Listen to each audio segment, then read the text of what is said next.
Hello friends, welcome to crazy GK trick. तो आइए daily current affairs की series को आगे बढ़ाते हैं और आज के इस वीडियो में देखिए हम 8 जुलाई 2023 के सभी इंपॉर्टेंट करंट अफेयर्स को एक एक करके यहाँ पर डिस्कस कर लेते हैं। वीडियो में एंड तक बने रहिएगा और अगर आपको इस टॉपिक की पीडीएफ को डाउनलोड करना है तो आप क्रेजी जीके ट्रिक के एप्लीकेशन से या फिर क्रेजी जीके ट्रिक के टेलीग्राम चैनल पर जाकर इसकी पीडीएफ को फ्री ऑफ कॉस्ट डाउनलोड कर सकते हैं। आइए आज के करंट अफेयर का सबसे पहला क्वेश्चन देखते हैं। हाल ही में किस राज्य ने मानसिक संकट से जूझ रहे लोगों के लिए टेली मानस चैटबॉट लॉन्च किया है? तो देखिए, जम्मू कश्मीर राज्य में मानसिक रोगियों की संख्या बढ़ती जा रही है, जिसके कारण हाल ही में मानसिक संकट से जूझ रहे लोगों की मदद के लिए राज्य सरकार ने टेली मानस चैटबॉट लॉन्च किया है। आंसर ए हो जाएगा। जम्मू कश्मीर राज्य ने इसे लॉन्च किया है हाल ही में। उद्देश्य मैं आपको बता ही चुका हूं कि इसका उद्देश्य क्या है। श्रीनगर में मानसिक स्वास्थ्य और गैर संचारी रोगों पर J&K हेल्थ कॉन्क्लेव के दौरान इस चैटबॉट को हाल ही में लॉन्च किया गया है। देखिए, इस चैटबॉट के माध्यम से व्हाट्सएप की सहायता से इससे कोई भी व्यक्ति मनोरोग विशेषज्ञों से परामर्श मांग सकता है।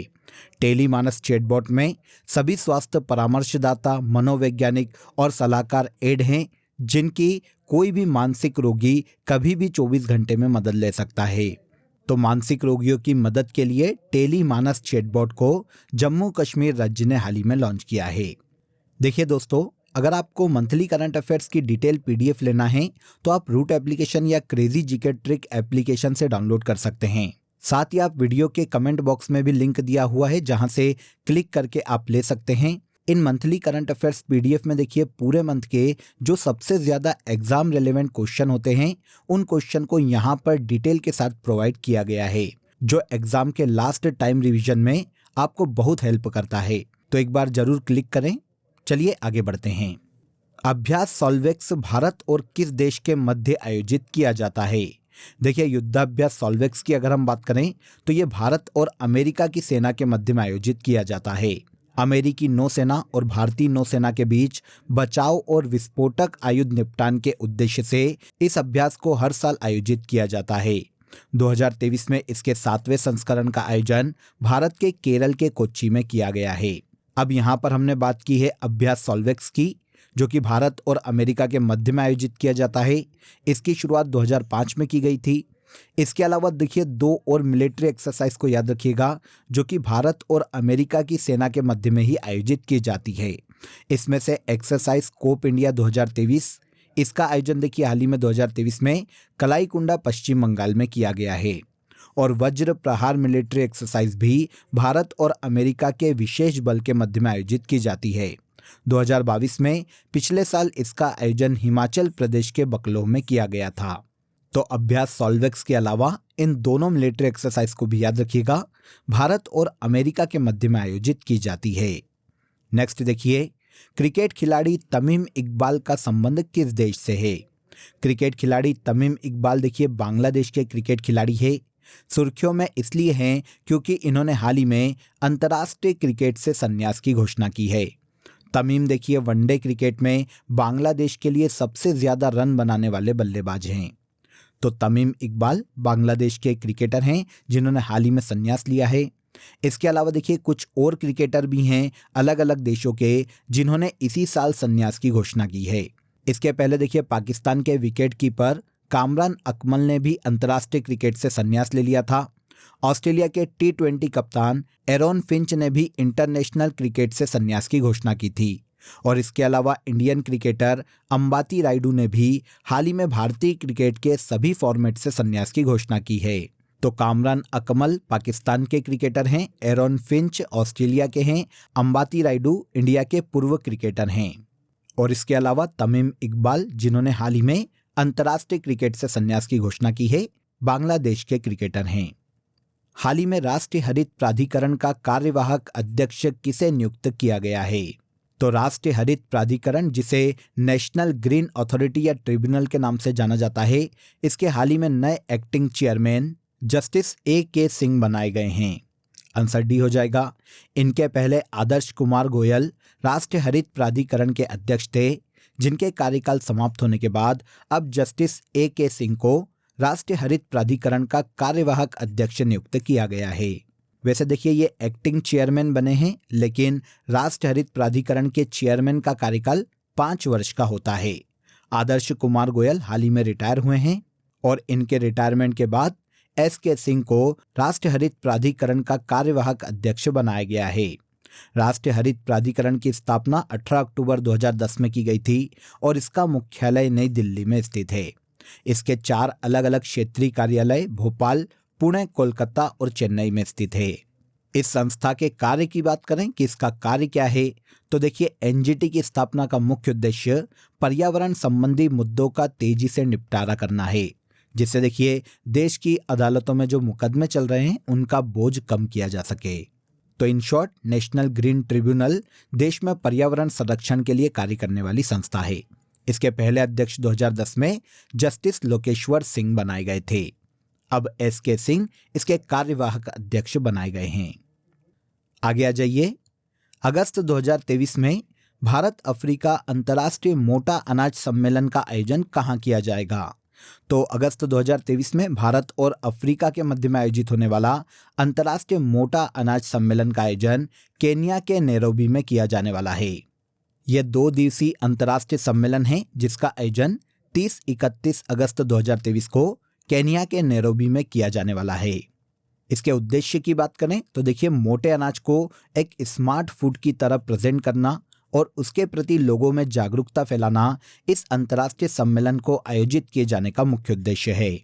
यह जो वैश्विक कार्यक्रम है मोटे अनाज के क्षेत्र में दक्षिणी देशों के बीच आदान प्रदान और सहयोग के अवसरों को उजागर करने में मदद करेगा। इस साल देखिए 2023 में संयुक्त राष्ट्र महासभा के द्वारा 2023 को अंतर्राष्ट्रीय मोटा अनाज वर्ष भी घोषित किया गया है। अब इस पर अंतर्राष्ट्रीय सम्मेलन का आयोजन केन्या के नैरोबी में किया जाने वाला है। देखिए फ्रेंड्स, हमने आप सभी के लिए एक नई सीरीज करंट अफेयर के साथ स्टार्ट की है। काफ़ी कंट्रीज देखिए रोज़ न्यूज़ में रहती है, तो हम रोज़ एक कंट्री की बात करेंगे, उस कंट्री से रिलेटेड सभी फैक्ट को कवर करेंगे जो कि एग्जाम में पूछे जा सकते हैं।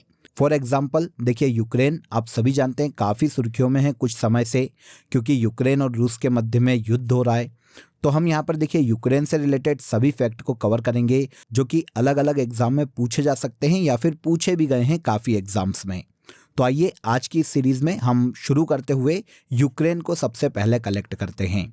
तो आज हम केवल यूक्रेन की बात करेंगे।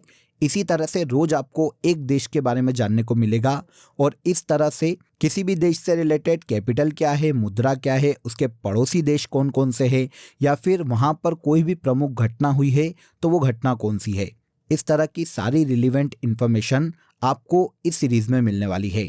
आइए यूक्रेन की बात करते हैं। देखिए यूक्रेन की कैपिटल कीव है, रशिया का एक पड़ोसी देश है। इसके पड़ोसी देशों की बात करें तो रूस, Belarus, Poland, Slovakia, Hungary, Romania और माल्डोवा, ये सभी यूक्रेन के पड़ोसी देश हैं। यहाँ की मुद्रा या करेंसी रिवनिया के नाम से जानी जाती है। यूक्रेन को यूरोप में गेहूं की डलिया कहा जाता है। यहाँ की प्रमुख नदी निप्रो नदी है, जहाँ पर देखिए हाल ही में कखोकवा बांध क्षतिग्रस्त हो गया था रूस के हमले में। चेर्नोबिल परमाणु दुर्घटना 1986 में यहीं पर हुई थी। यहाँ पर प्रमुख खनिज क्षेत्र डोनबास है, जो कि एक कोयला क्षेत्र है। यूक्रेन के निकट ही हमें एक जल संधि देखने को मिलती है, कर्च जल संधि, जो कि अजोव सागर और काला सागर के मध्य में स्थित है। यहाँ पर उत्तर में ये अजोव सागर है और दक्षिण में काला सागर है, और यहाँ पर जो हमें जल संधि देखने को मिलती है वो कहलाती है कर्च जल संधि।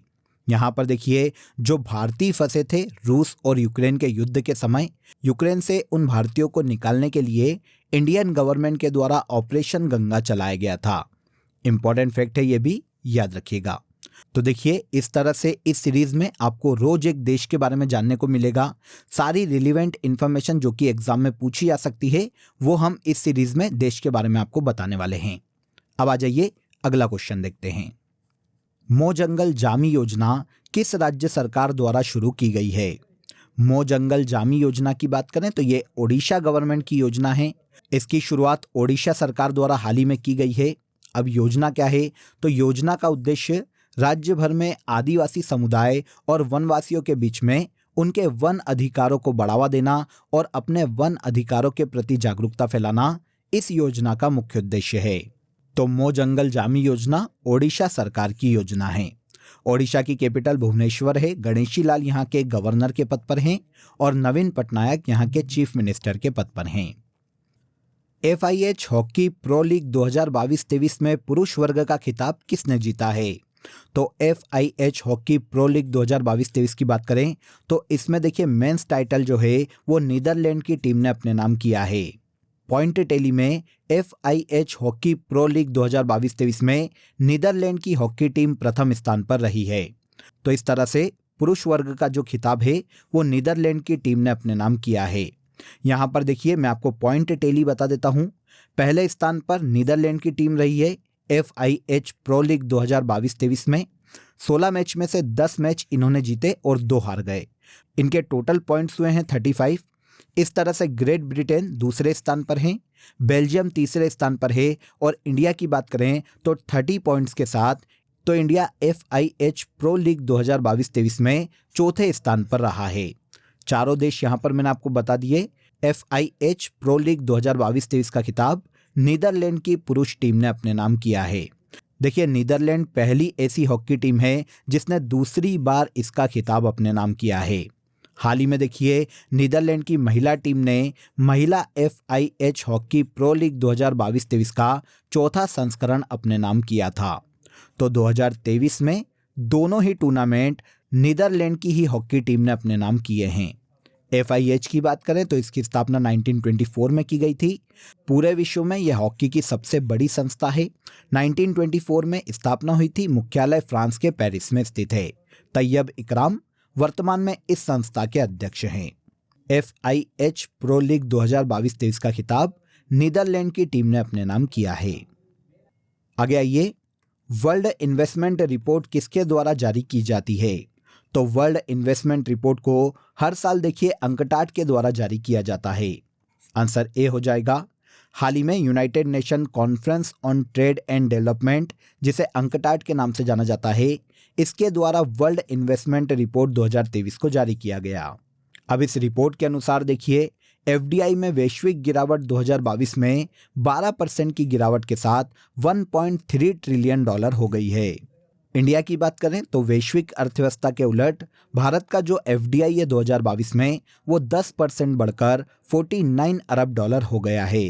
वैश्विक स्तर पर प्रत्यक्ष विदेशी निवेश में गिरावट के बाद भी देखिए FDI के मामले में भारत इस सूची में 8वें स्थान पर रखा गया है।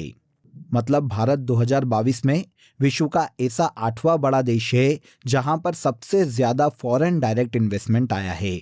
वर्ल्ड इन्वेस्टमेंट रिपोर्ट कौन जारी करता है? तो रिपोर्ट को देखिए अंकटाड के द्वारा जारी किया जाता है। यह संस्था जो कि यूनाइटेड नेशन का एक अंग है, विश्व में निवेश और विकास के मुद्दों पर कार्य करती है। इस संस्था की स्थापना 1964 में की गई थी। मुख्यालय जेनेवा में स्थित है और इसके अध्यक्ष रेबेका ग्रिस्पेन हैं। फॉरेन डायरेक्ट इन्वेस्टमेंट के मामले में पहले स्थान पर अमेरिका और दूसरे स्थान पर चीन को रखा गया है। इस सूची में भारत 8वें स्थान पर आता है। एसोचैम बिजनेस एक्सीलेंट अवार्ड 2023 में employer brand of the year award खिताब किसने जीता है? तो एसोचैम बिजनेस एक्सीलेंस अवार्ड 2023 में employer brand of the year का जो अवार्ड है वो राष्ट्रीय खनिज विकास निगम, जिसे NMDC के नाम से जाना जाता है, इसे प्रदान किया गया है। हाल ही में NMDC को कोलकाता में एसोचैम बिजनेस एक्सीलेंस अवार्ड 2023 में 2 प्रतिष्ठित पुरस्कारों से सम्मानित किया गया है। इनमें से एक मैंने आपको बता दिया, employer brand of the year का अवार्ड, और इसके अलावा खनिज विकास पुरस्कार। ये दोनों ही NMDC को ही प्रदान किए गए हैं। खनन क्षेत्र में NMDC के योगदान के कारण इन पुरस्कारों से इसे सम्मानित किया गया है। अब NMDC की बात करें तो ये भारत सरकार की एक नवरत्न सार्वजनिक क्षेत्र की कंपनी है जो कि इस्पात मंत्रालय के अंतर्गत कार्य करती है। इसके वर्तमान में MD और चेयरमैन के पद पर सुमित देव हैं और इस संस्था का मुख्यालय हैदराबाद में स्थित है। अब एसोचैम की बात करें जिसने ये अवार्ड प्रदान किए गए हैं, तो ये भारत में देखिए बिजनेस संघों की एक प्रतिनिधि संस्था है जिसके अध्यक्ष वर्तमान में अजय सिंह है। इसके बाद आज के करंट अफेयर का सबसे लास्ट क्वेश्चन देखिए, 67वां travel agent association of India सम्मेलन कहां आयोजित किया गया? तो 67th travel agent association of India सम्मेलन का आयोजन श्रीलंका के कोलंबो में किया गया है। आंसर ए हो जाएगा। श्रीलंका के कोलंबो में इस सम्मेलन का उद्घाटन वहां के प्रेसिडेंट रानिल विक्रमसिंघे के द्वारा किया गया। इसके पहले जो 2022 में पिछला सम्मेलन था वो सिंगापुर में आयोजित किया गया था। इस सम्मेलन को आयोजित किए जाने का मुख्य उद्देश्य सदस्य देशों के मध्य में पर्यटन को बढ़ावा देना है। टाई, जिसे travel agent association of India के नाम से जाना जाता है, भारत में यात्रा संबंधित सबसे पुरानी एसोसिएशन में से एक है। इस संस्था की स्थापना 1955 में की गई थी। अब इस संस्था का 67वां सम्मेलन हाल ही में श्रीलंका के कोलंबो में आयोजित किया गया है। ओके, तो यहाँ पर देखिए हमने 8 जुलाई 2023 के सभी इंपॉर्टेंट करंट अफेयर्स को यहाँ पर डिटेल में डिस्कस कर लिया। अब आ जाइए आज की फैक्ट शीट में हम जीव विज्ञान की कुछ शाखाओं को यहाँ पर डिस्कस कर लेते हैं। बायोलॉजी की ये सभी ब्रांचेस देखिए एग्जाम में पूछी जाती है, ध्यान से सुनिएगा। एपीकल्चर मधुमक्खी पालन का अध्ययन है। रेशम कीट पालन अध्ययन को सेरीकल्चर के नाम से जाना जाता है। मत्स्य पालन का अध्ययन पीसीकल्चर। कवकों का अध्ययन माइकोलॉजी, शैवालों का अध्ययन फाइकोलॉजी और पुष्पों का अध्ययन एंथोलॉजी के नाम से जाना जाता है। इसके बाद फलों का अध्ययन पोमोलॉजी, पक्षियों का अध्ययन ऑर्निथोलॉजी, मछलियों का अध्ययन इक्योलॉजी, कीटों का अध्ययन एंटोमोलॉजी, वृक्षों एवं झाड़ियों का अध्ययन डेंड्रोलॉजी के नाम से जाना जाता है। ऑफियोलॉजी सर्पों का अध्ययन कहलाता है और सोरोलॉजी छिपकलियों के अध्ययन को कहा जाता है। तो इस तरह से ये बायोलॉजी की ब्रांचेस याद रखिएगा, एग्जाम में पूछी जाती है। अब आ जाइए लास्ट डे के करंट अफेयर्स में जो करंट अफेयर्स हमने डिस्कस किए थे उनको एक बार हम यहाँ पर रिवाइज कर लेते हैं ताकि हमें याद हो जाए। पहला देखिए, जीमैक्स 2023 समुद्री अभ्यास भारत और जापान के मध्य में आयोजित किया जा रहा है। ऑल इंडिया फुटबॉल फेडरेशन द्वारा women player of the year का अवार्ड मनीषा कल्याण को दिया गया है। विश्व युवा तीरंदाजी चैंपियनशिप में भारतीय जोड़ी प्रयांश और अवनीत कौर ने गोल्ड मेडल अपने नाम किया है। हाल ही में जेंस स्टोल्टेनबर्ग को नाटो का पुनः महासचिव नियुक्त किया गया है। एक मारा परियोजना ओडिशा राज्य की परियोजना है। आईसीसी टेस्ट रैंकिंग के अनुसार बेस्ट बॉलर का खिताब आर अश्विन को दिया गया है।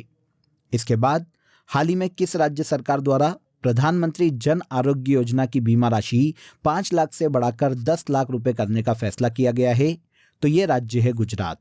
हाल ही में बास्केटबॉल फेडरेशन ऑफ इंडिया के नए अध्यक्ष आधव अर्जुन को बनाया गया है। हाल ही में हाथी परिवार पर्यावरण पुरस्कार कार्तिकी गोंसाल्विस को दिया गया है। लास्ट देखिए, चंद्रयान 3 को लॉन्च व्हीकल मार्क 3 के द्वारा लॉन्च किया जाएगा। तो ये सभी करंट अफेयर हमने लास्ट डे के सेशन में डिस्कस किए थे। अब आपके लिए आज का क्वेश्चन ऑफ द डे है, राष्ट्रीय हरित प्राधिकरण किस वर्ष स्थापित किया गया था? अगर आपने सेशन को ध्यान से देखा होगा तो इसका आंसर आप इजीली कमेंट बॉक्स में दे पाएंगे। इसके अलावा दोस्तों आप सभी के लिए एक इम्पॉर्टेंट अपडेट है। अब आपके लिए क्रेजी जीके ट्रिक के सभी कोर्सेस वेबसाइट पर भी अवेलेबल है। ये सभी कोर्सेस आप सभी की रिक्वायरमेंट और लेटेस्ट एग्जाम पैटर्न को ध्यान में रखकर डिजाइन किए गए हैं। यहाँ हम बेसिक कॉन्सेप्ट के साथ साथ कॉम्प्रिहेंसिव लर्निंग पर फोकस करते हैं। तो एक बार जरूर वेबसाइट पर विजिट करें, इसका लिंक आपको डिस्क्रिप्शन बॉक्स में दिया गया है। तो आज के इस वीडियो में बस इतना ही। अगर वीडियो अच्छा लगा हो तो वीडियो को लाइक और शेयर कर दीजिए, चैनल को सब्सक्राइब कर लीजिए। कल फिर मुलाकात करेंगे नेक्स्ट डे के करंट अफेयर में। तब तक अपना ख्याल रखिए। जय हिंद, जय भारत।